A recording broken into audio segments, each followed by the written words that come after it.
Está con nosotros Darío Pignotti.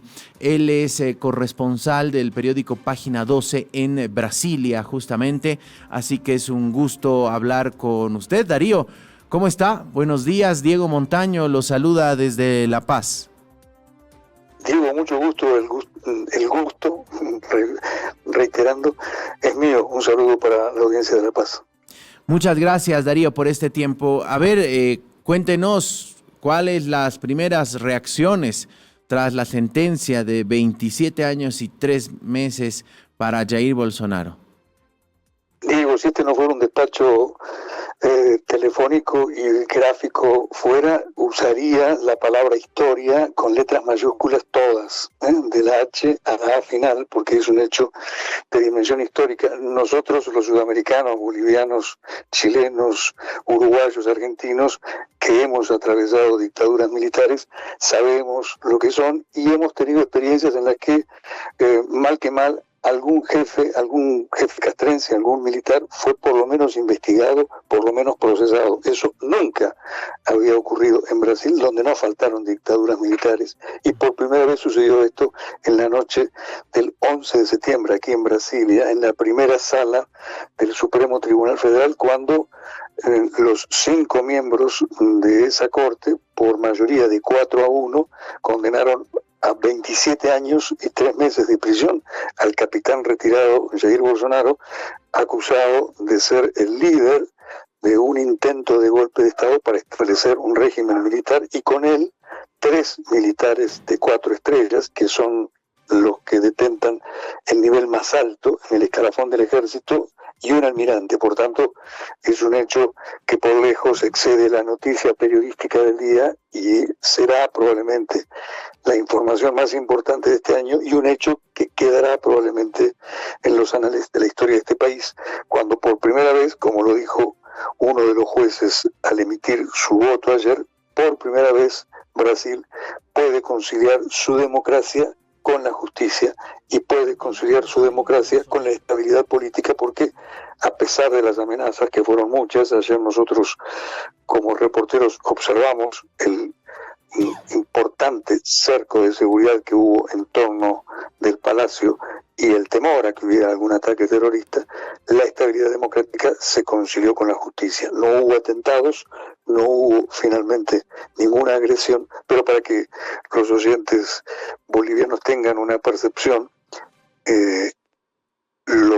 las hipótesis contra las que trabajaban los agentes de seguridad eran de todo tipo. Una de ellas era que fuera invadida la sede del Supremo Tribunal Federal, como ocurrió durante el golpe de Estado de 2023, del 8 de enero de 2023, cuando fue destruida la sede del Supremo Tribunal Federal y también la sede del gobierno, del Poder Ejecutivo. Y entre las posibilidades, además de una invasión, estaba la de que ocurriera una penetración de terroristas en la propia sala. Para ello, cada uno de los jueces había sido orientado sobre los pasadizos que tendría que seguir para huir de una eventual agresión. Por tanto, finalmente esto ocurrió en paz, pero las amenazas estuvieron a flor de piel. Amenazas que persisten, si bien no ya contra determinadas instalaciones, los seguidores de Jair Bolsonaro. Hemos visto, y justo ahora mostrábamos las imágenes de lo que ocurrió en enero del 2023, cuando tomaron prácticamente varios edificios gubernamentales. En esta ocasión estuvieron también con oraciones, con un acompañamiento durante todo este juicio. ¿No se descarta todavía ningún intento por algún desmán por allá? No se descarta, por cierto. Hoy sigue estando el centro de Brasilia bajo una custodia no tan intensa como ayer, pero fue salvaguardada parte de ese despliegue de policías y de agentes comandos para que esto no ocurra.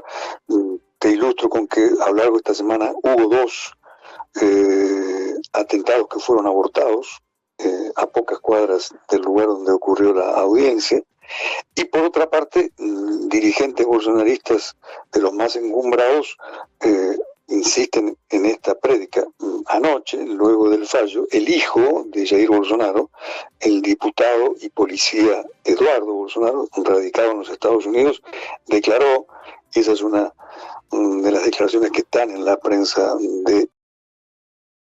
que él respalda y que va a hacer lo posible para que Estados Unidos ataque militarmente a Brasil. Incluso citó con cazabombarderos F-35 y con el establecimiento de una cuadrilla de cruceros y de navíos artillados frente a las costas brasileñas. Son declaraciones que por lo demás están grabadas, son declaraciones que dio a un periódico de aquí de Brasilia y cuyo audio está siendo replicado a esta hora. Por tanto, si el jefe político del bolsonarismo, o el segundo jefe político del bolsonarismo, Eduardo, el diputado que está en Estados Unidos, hace esas declaraciones, no habría que descartar hechos de violencia. Por cierto, el presidente Jair Bolsonaro, el expresidente Jair Bolsonaro, no puede hacer declaraciones porque se encuentra en prisión domiciliar y dentro de las sanciones a las que está siendo sometido antes de esta condena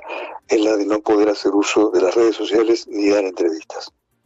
¿Y qué pasa con el otro hijo que también era bastante activo, Eduardo, si no estoy mal? Lo veíamos en algunas imágenes con armas, practicando tiro.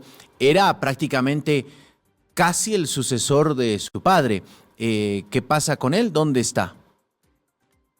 Precisamente de él te hablaba. Él está radicado en Estados Unidos y él ha sido el artífice, o por lo menos uno de los que, gracias a sus contactos con la Casa Blanca y con la Secretaría de Estado, Estados Unidos, el gobierno norteamericano, decretó el aumento de las tarifas al 50%.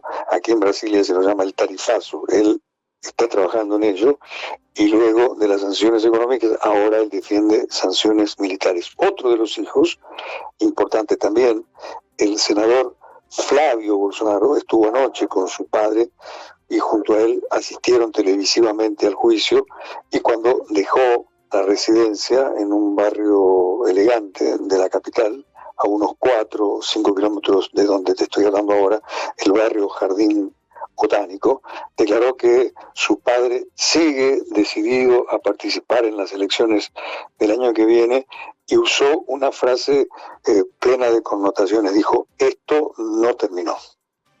Bien, ahí justamente lo estamos viendo en imágenes a Flavio Bolsonaro. La pregunta es, Darío, a partir de esta sentencia, ¿Jair Bolsonaro va a seguir con detención domiciliaria? ¿No afecta esa otra decisión de la justicia o debe ir a un recinto penitenciario? Y la segunda es, ¿podría participar efectivamente de las elecciones del 2026?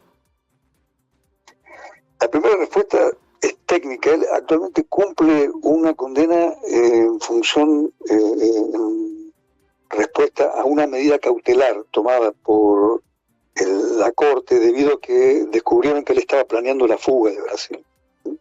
Es decir, para que no se fugue durante el juicio, se ordenó que permaneciera recluido en su casa y que cada quien que lo visite, al dejar su casa, tenga que ser requisado hasta en el baúl del automóvil, porque la sospecha es que se pudiera escapar o a la Embajada de Estados Unidos principalmente, o a la Embajada de Argentina. Entre los papeles de Bolsonaro encontró un documento de 33 páginas donde le pedía asilo al gobierno argentino. Por esa razón está en estos momentos preso Bolsonaro, no en cumplimiento de la condena de los 27 años, que solo se efectivizará de aquí a 1 o 2 meses, después del cumplimiento de una serie de trámites jurídicos, por ejemplo, que sea publicada formalmente la sentencia, esto aún no ocurrió, y que haya el tiempo para las apelaciones del caso. ¿Dónde va a ser cumplida esa pena? No se sabe. Los abogados defienden que él permanezca en su residencia, en una mansión con pileta, donde está en el momento en que te estoy hablando. Otros defienden que él sea recluido en una unidad militar por ser un capitán retirado del ejército, y otros en una sede de la Policía Federal, y están quienes también defienden que vaya a una cárcel común. En todo caso, esa hipótesis lo llevaría a la cárcel de Papuda, aquí en Brasilia, pero todas esas son especulaciones. Darío, cuando Luis Ignacio Lula da Silva estuvo preso, ¿en qué tipo de prisión estuvo? Él estuvo en una celda en la unidad de la Policía Federal de Curitiba, una ciudad del estado de Paraná, un estado del sur brasileño. Estuvo en una celda aislado, no podía compartir ni la comida ni el baño del sol con otros presos. Bien, entonces ahí diríamos tenemos un precedente de un exmandatario en prisión. Obviamente las circunstancias son totalmente diferentes, pero de repente sirve como jurisprudencia. Ahora, ¿puede realmente participar o no de las elecciones, o al tener ya una sentencia prácticamente está inhabilitado, Darío? Legalmente está inhabilitado porque todo, usando la expresión de la justicia brasileña, todo reo condenado queda inclusive con el agravante de ciertos delitos. El delito del golpe de Estado es uno de los más graves. Todo reo condenado, pero si aún es condenado por este tipo de crimen, de delito, el de golpe de Estado, está inhabilitado durante el transcurso de la pena, es decir, está inhabilitado durante 27 años. Pero esto hay que agregarle que Bolsonaro ya está inhabilitado porque él ya fue condenado por otro delito cometido durante la campaña electoral de 2022, cuando él intentó sabotear las elecciones. Esto es el fallo de la justicia, y por ese intento de sabotaje de las elecciones, él fue condenado a 8 años de inhabilitación. Usando una expresión en portugués, él está inelegible por 8 años. En este momento, Bolsonaro está preso por intento de fuga y está inelegible por sabotar las elecciones del 22. Por tanto, habría que sumar esos 8 años más los 27.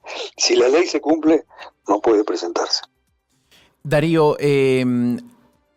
la base, diríamos, electoral de Bolsonaro está sobre todo en las iglesias evangélicas, con una presencia muy fuerte en el Brasil y con, por supuesto, una cantidad de seguidores también muy importante. De hecho, hay la bancada del bolsonarismo, está denominada como la bancada de la Biblia. ¿Cuáles las repercusiones de estos grupos, sin lugar a dudas, de poder, que además tienen una gran cantidad de seguidores, de fieles, Darío? Indudablemente Bolsonaro sigue siendo el líder político más importante de la oposición. Los sondeos de opinión pública lo dan con entre 30 y 35% de popularidad, y también esos sondeos lo dan como un candidato fuerte para las elecciones del año que viene, que según estos escenarios, estas simulaciones, serían vencidas por el actual presidente, pero no por un margen muy amplio sobre Bolsonaro. Y bien, como tú dices, el respaldo de Bolsonaro está en parte, no solamente, pero tal vez el respaldo más irreductible de Bolsonaro está precisamente en los fieles de esas iglesias neopentecostales. Incluso el acto que hubo el domingo pasado en San Pablo en defensa de Bolsonaro y en defensa de la amnistía fue convocada por un pastor, por el pastor Silas Malafaia, que es su principal lugarteniente religioso y alguien en quien Bolsonaro confía. Darío, finalmente, si se cumple la norma, la sentencia queda firme, Bolsonaro tiene la sentencia de 27 años por intento de golpe de Estado, al año hay elecciones y el bolsonarismo tiene una fuerza importante. ¿Ya se habla de, por ejemplo, algún plan B, una alternativa a Jair Bolsonaro? Por cierto, entre los nombres que se barajan como eventuales bendecidos por Bolsonaro y candidatos del arco conservador está, en primer lugar, el actual gobernador de San Pablo, que fue ministro durante la gestión de Bolsonaro, Tarcísio de Freitas, pero también figuran otros políticos y otros gobernadores. En rigor, a esta hora lo que se observan son divergencias dentro del campo conservador, porque la familia Bolsonaro y el propio Bolsonaro aspiran a que su sucesor sea alguien de la familia, sea alguien que lleve su apellido. Puede ser el caso de su esposa, una política con mucho predicamento, la ex primera dama Michelle Bolsonaro. Ella también activista de las iglesias evangélicas, a quien las mediciones de opinión pública le dan una alta popularidad y una muy buena proyección electoral para el año que viene. También Eduardo, quien se encuentra en Estados Unidos, pero cuyo retorno al país parece poco probable porque ya hay un proceso en contra de él debido a que se lo acusa de estar incurriendo en el delito de traición a la patria por haber sido él quien tramitó el tarifazo contra Brasil. Y otro nombre de la familia Bolsonaro es el senador Flavio Bolsonaro, de tal suerte que sí hay nombres en danza para ocupar el espacio que dejaría Bolsonaro, Jair, si no fuera candidato. Darío, queremos agradecerle mucho este tiempo con nosotros a propósito de la decisión de la justicia, de lo que está ocurriendo a nivel político y por supuesto con miras al 2026, porque básicamente es ese el cálculo inmediatamente después de conocerse esta sentencia. ¿Quién será él, o en este caso la sucesora de Jair Bolsonaro? Te escucho con algo de dificultad, pero en todo caso te saludo y agradezco que me hayan convidado. Buenos días. Gracias, Darío Pignotti estuvo con nosotros. Él es corresponsal del diario Página 12.